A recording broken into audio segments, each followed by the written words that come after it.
Hey family, welcome back. Buckle up. Well, unbuckle your seats because this episode is a slow burn with a shocking ending that proves one thing: the town is winning. And Tilly's brutal death? Yeah, that might be the final nail in the coffin. This show throws so much at us that it's easy to miss the bigger picture. But let's be real. The entity, the slow walkers, and this whole twisted town are racking up the points. And that creepy jukebox? Yeah, that's not a coincidence. It's like the town's mocking them with false promises of a brighter future while it tears them apart. Think back on the past seasons. Season 2. Sure, Boyd was a hero and someone escaped, but the entity still claimed lives. Season 1, oof, that was a bloodbath. Nathan, Father Khatri, and 14 lost in the Colony House massacre. It's easy to get caught up in the immediate drama and horror, but Acosta's outsider storyline forces us to confront a disturbing truth. The town is winning because the residents have normalized the horror. Here's why Acosta's storyline is so crucial in episode 7. She's the wake-up call. Acosta is fresh to the nightmare. She hasn't been ground down by years of fear and loss, so she's not afraid to call out the absurdity of it all. Why is there a diner in this creepy town? Why does the jukebox play random songs? Her questions highlight what the residents have simply accepted, revealing how deeply the town has warped their sense of reality. She exposes their complacency while Acosta is freaking out. Understandably, everyone else is eerily calm. They talk about slow walkers and creepy music like it's just another day at the office.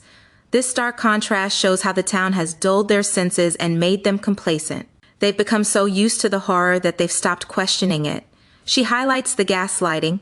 Acosta desperately wants her gun back for protection, but Boyd refuses without explaining the real reason. This is a perfect example of how the town gaslights newcomers, making them doubt their instincts and keeping them vulnerable. It's a subtle form of control that preys on their fear and confusion.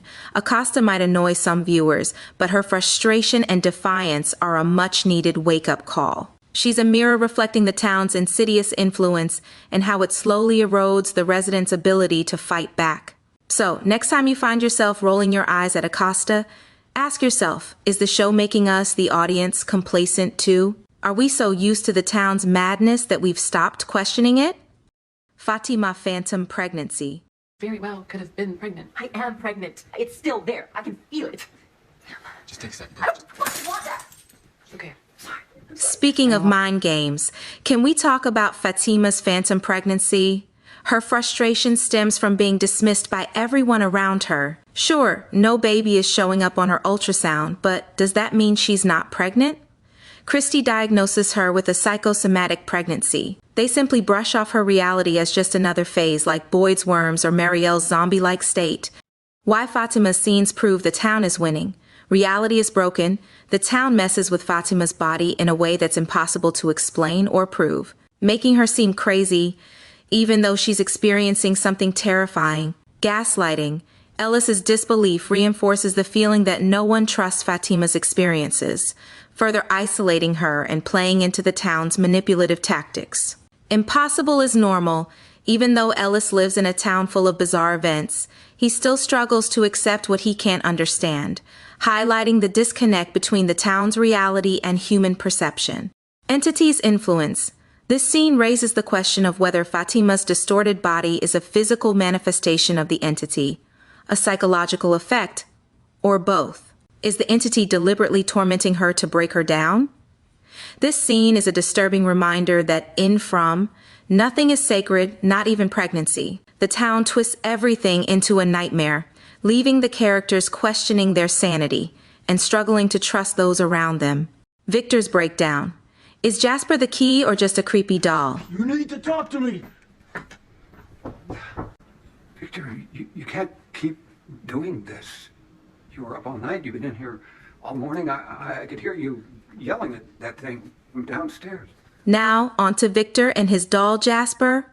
Can you say intense?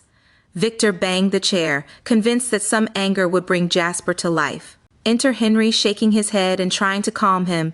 You need to chill, Victor. Jasper's just a doll. And of course, Victor snaps, you weren't there. Then he storms out to Sarah's place, hoping for a miracle in the basement where Jasper spoke back in his childhood. Henry minimizes Victor's experience with Jasper as just a doll, like the little green army men he used in the cave. True, Victor is an unreliable narrator, but Henry, You meet a strange woman with your son's lunchbox. She's knowledgeable about saving the children your wife used to talk about. You transport to a strange town where your son, who was missing for 40 years and you thought was dead, is alive. Come on, Henry, Jasper talks. Quick side note, I realize why Henry seems off, and it clicked in the bar scene with Donna. His initial skepticism toward Tabitha and Donna when he meets them feels incredibly authentic, grounding the show in realism.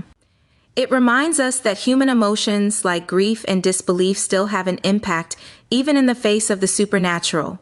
However, there seems to be a shift in Henry's demeanor when he's had a few drinks. He becomes more direct, even blunt, expressing feelings he might otherwise keep bottled up. While he shows kindness and sensitivity to Victor when sober, alcohol appears to unleash a less filtered side of him. This change could indicate a struggle with alcohol and its effects on his behavior and relationships. This duality in Henry's character adds an interesting layer of complexity. It's also worth noting that his drunken confession about wishing he hadn't found Victor may stem from deep-seated pain and guilt. He might feel overwhelmed by the responsibility of caring for his son after so many years of believing he was dead. Alternatively, he could struggle to reconcile his image of Victor with the reality of his son's current challenges. Henry's new nickname is Two-Face. Next up is Tabitha's childhood dream about the 3 red stones and effigies. Tabitha, Ethan, and Jade crash Jim's packing party, and Ethan reveals they're there because Tabitha had this dream as a kid. Naturally, Jim is skeptical, but Tabitha insists she had those dreams long before she got stuck in this mind-bending town. Then, drama alert.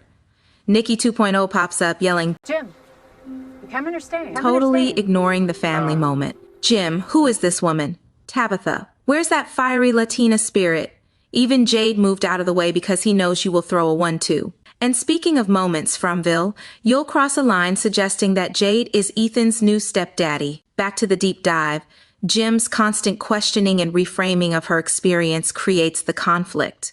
He focuses on when she had the dreams, implying that they might result from the town's influence rather than a genuine premonition. This subtle gaslighting tactic is insidious because it makes Tabitha feel like she has to defend her own reality. Here's why Jim's approach is so damaging: it invalidates Tabitha's experience. By constantly questioning the timing of her dreams, Jim implies that they're not to be trusted.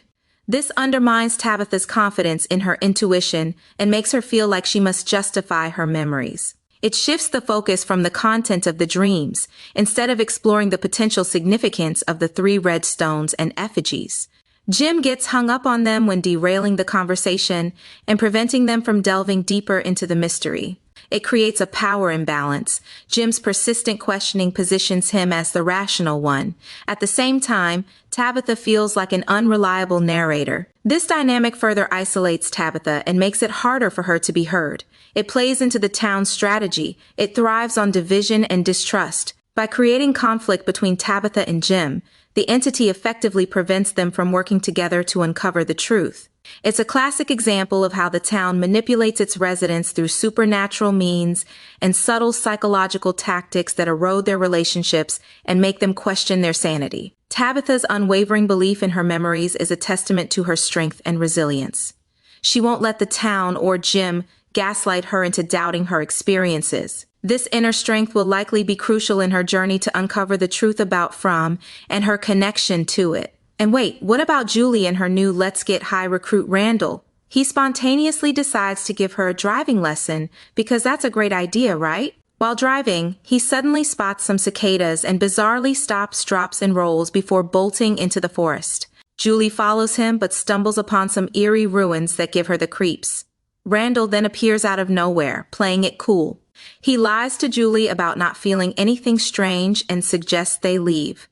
It's unclear why he didn't just tell the truth after Julie mentioned she can still hear the screaming. There's definitely something off about Randall, especially after his encounter with the creatures.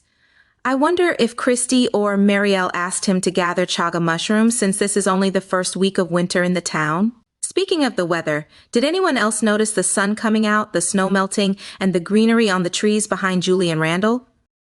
The shock, Tilly's death, comes out of nowhere. One minute she's trying to comfort Fatima and the next she's fatally wounded.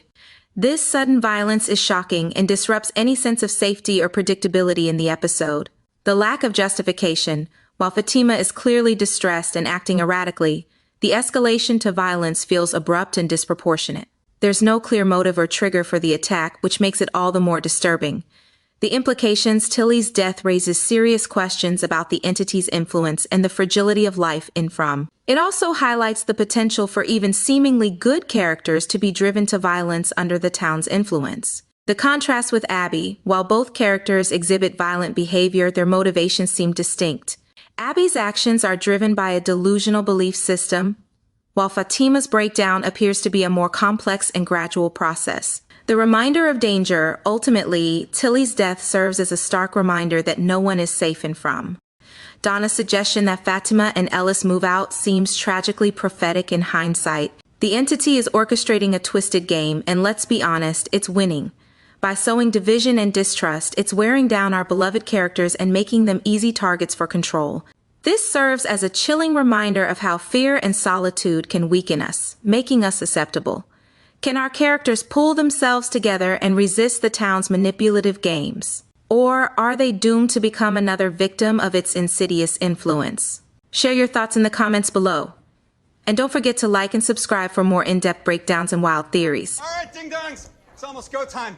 Anybody fucks this up, you spend a night in the box. No one is going in the box. Whatever. Hey, pass these out, would you?